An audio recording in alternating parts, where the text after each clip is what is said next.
मैं श्री विजय ITI की तरफ से इलेक्ट्रीशियन सेकेंड ईयर के लिए सेल एंड बैटरी चैप्टर के क्लियर कॉन्फिडेंस लेकर के आया हूँ, जिसे आप मन लगा करके ज़रूर सुनिए और पढ़िए। कोई कंप्लेंट हो तो ज़रूर बताइए, अगर आपको अच्छा लगे तो इसको ज़रूर शेयर करिए। इस प्रकार से प्रश्न number 6, what is the unit of electric charge? विद्युत आवेश की इकाई क्या है? विद्युत आवेश की क्या इकाई है? इस प्रकार पहला है वोल्ट। वोल्ट की परिभाषा आप जानते हैं, यह EMF या PD की इकाई होती है। यह 1 ओम रेजिस्टेंस में 1 एम्पियर की करंट बहती है तो उसका विभवांतर 1 वोल्ट होगा। वाट की परिभाषा, किसी सर्किट के एम्पियर और वोल्ट को गुणा करने पर इलेक्ट्रिकल पावर बन जाती है, इसकी इकाई वाट है। यह कार्य की इकाई है। MKS पद्धति में जूल होता है। यांत्रिक की सबसे छोटी इकाई जूल है। अब आपका बनता है एम्पियर, जो करंट की इकाई है। एम्पियर को जो है I से इंडिकेट किया जाता है, करंट कहते हैं। एम्पियर A से लिखा जाता है, इंडिकेट किया जाता है। इस प्रकार EMF द्वारा इलेक्ट्रॉन के प्रवाह को करंट कहते हैं। सर्किट में विद्युत फ्लो को करंट कहते हैं। इसको I या A से प्रदर्शित किया जाता है। इस प्रकार अब आपका प्रश्न बनता है कूलाम। कूलाम का अभी आपको मैंने बताया, कूलाम के विषय में प्रश्न नंबर 6 है ना। प्रश्न नंबर 6 कूलाम के विषय में मैंने बताया था। कूलाम C विद्युत की मात्रा या वैद्युतिक आवेश Q का मात्रक है। कूलाम एम्पियर में धारा और समय सेकंड में का गुणनफल है। इस प्रकार प्रश्न नंबर 6 का आप देख रहे हैं कि इसका उत्तर कौन सा सही है? कूलाम सही है। विद्युत आवेश की इकाई क्या है? कूलाम है। कूलाम की परिभाषा भी आपको बता दिए, सबकी परिभाषा। अब आप स्वयं चूज कर सकते हैं कि उत्तर कूलाम इसका सही है। प्रश्न number 7, what is the output voltage of lithium cell? Lithium cell का निर्गत वोल्टेज कितना होता है? यह याद करने वाली चीज़ है, यह कोई फार्मूला नहीं है। इसको केवल याद रखा जा सकता है कि dry cell, primary cell, secondary cell और नाम के अनुसार लिथियम सेल को पूछ रहा है। लिथियम सेल पहला ऑप्शन है, इसमें 1.2 वोल्ट जो कि डिस्चार्ज की अवस्था में निकिल सेल का होता है। 1.5 वोल्ट यह ड्राई सेल का होता है। अधिकतर आप लोग 1.5 वोल्ट की बैटरी देखते हैं कि आजकल के इंस्ट्रूमेंट में, टीवी के रिमोट वगैरह में लगता है। वह AA साइज होता है, साइज के आधार पर भी आता है। तीसरा है 1.8 वोल्ट जो कि लेड एसिड सेल का विसर्जित अवस्था में होता है। D ऑप्शन है 2.5 वोल्ट, यह लिथियम सेल का होता है। यह 2.5 से लेकर के 3.6 वोल्ट के मध्य होता है। इस प्रकार लिथियम सेल प्राथमिक सेल का एक अन्य प्रकार है। यह अनेक अमापों और विन्यासों में उपलब्ध होता है। लिथियम के साथ प्रयुक्त रसायनों पर आधारित सेल की वोल्टता 2.5 से लेकर 3.6 के बीच है। इसकी लॉन्ग लाइफ होती है, यह लगभग 10 वर्ष तक कार्य कर सकता है। इसका प्रयोग हम पेसमेकर, हियरिंग वाल्व, कान की जो मशीन होती है सुनाई देने वाली, जो हृदय में मशीन लगती है उसमें, और यह उच्च ऊर्जा और अनुपात 350 WH/kg तक कार्य करता है। यह -50 डिग्री सेंटीग्रेड में चला जाता है और +75 डिग्री सेंटीग्रेड तक ताप परासों पर कार्य कर सकता है। अर्थात जहाँ पर माइनस में बहुत टेम्परेचर हो वहाँ पर भी इसके इंस्ट्रूमेंट कार्य करेंगे और आदमी भी जा सकता है जिसके हृदय में लगा होगा, और जहाँ पर प्लस में टेम्परेचर होगा वहाँ पर भी इसका प्रयोग होता है। लिथियम सेल बहुत ही मुख्य सेल है। प्रश्न number 8, what is the method of charging if the battery is to be charged for short duration at higher rate? कम समय में उच्च दर से बैटरी को आवेशित करने हेतु कौन सी विधि अपनाई जाती है? पहला इसमें ऑप्शन है इनिशियल चार्ज। प्रारंभिक आवेश, बूस्ट चार्ज, ट्रिकल चार्ज और फ्रेशनिंग चार्ज। इस प्रकार से हम देख सकते हैं कि इनिशियल चार्ज का अर्थ होता है प्रारंभिक आवेशन, माने शुरुआत। तो शुरुआत में आवेशन किस प्रकार से किया जाता है उसको आप जान जाइए, उसकी परिभाषा से परिचित होइए। पहले हम प्रथम आवेश प्रारंभिक आवेश कहलाता है। यह नई बैटरी के लिए होता है। अंदर होने वाली प्रक्रिया सेल निर्माण की क्रिया कहलाती है। प्रारंभिक आवेश का लिए उचित अपेक्षित घनत्व और एक विद्युत अपघट्य से सेल को भर दे। प्रारंभिक आवेश के प्रारंभ करने से पहले बैटरी का शीतलन भी होना चाहिए और 3 घंटे तक इसमें कोई बदलाव नहीं होता।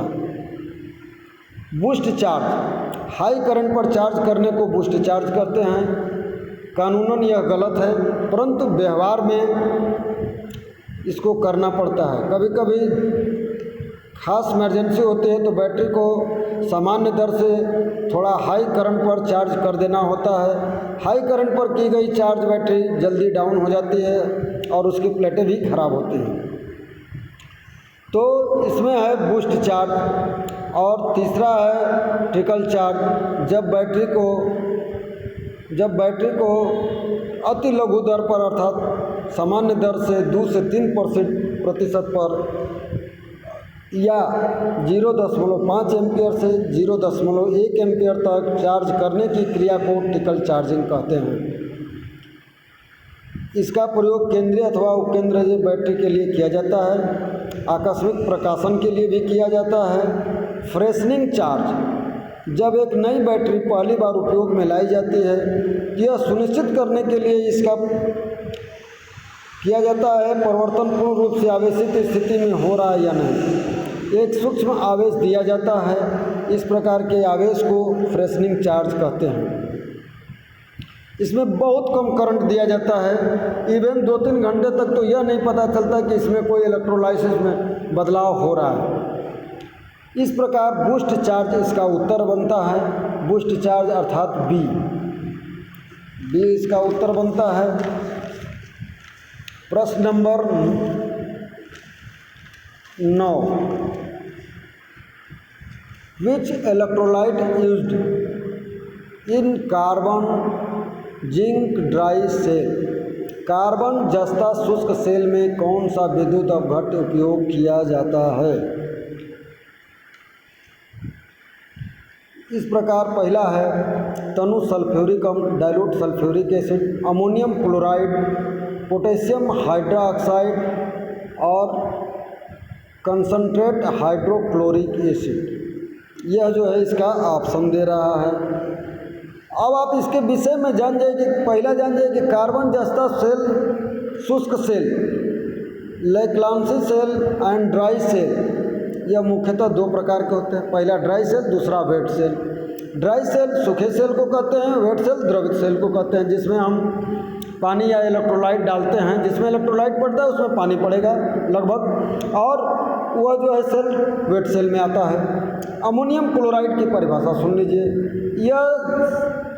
यह जस्ता धारक से निर्मित होती है जो ऋणात्मक, यह सेल जस्ता धारक से निर्मित होती है जो ऋणात्मक इलेक्ट्रोड का कार्य करता है।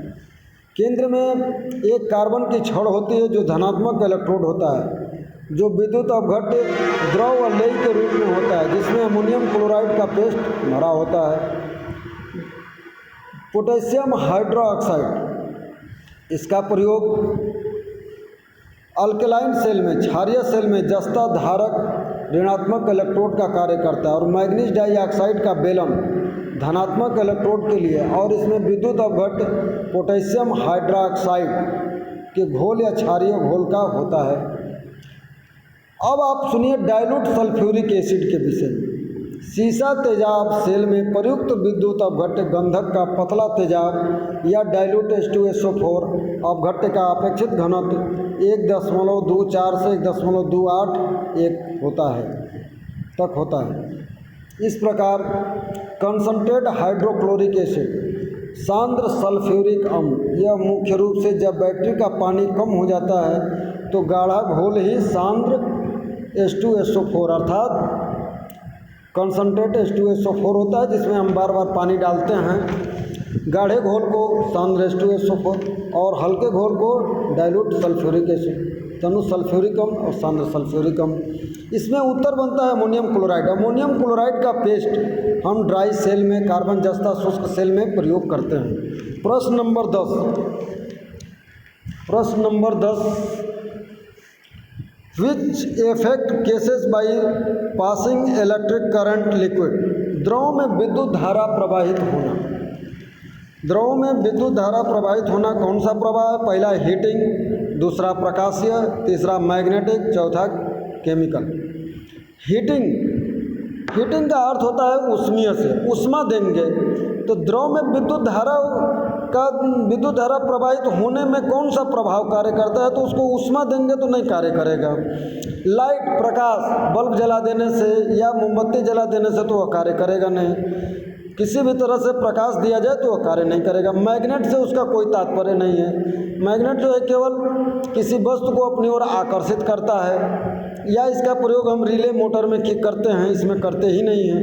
केमिकल, रासायनिक अभिक्रिया, जो आपको इससे पहले के लेक्चर में मैंने बता चुका है कि फैराडे के इलेक्ट्रोलाइसिस के नियम पर है, और यह विद्युत धारा प्रवाहित होती है, रासायनिक प्रभाव है, इसे रासायनिक प्रभाव कहेंगे।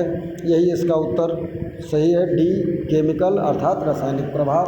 दोस्तों, मैं अब आज का लेक्चर समाप्त हुआ, फिर अगले दिन मिलेंगे। अगर कोई गलती हो, कोई बात समझ में न आई हो तो उसे आप दोबारा कमेंट करके पूछ सकते हैं। अगर आपको वीडियो अच्छा लगे तो इसको ज़रूर शेयर करिएगा, लाइक करना न भूलें। धन्यवाद।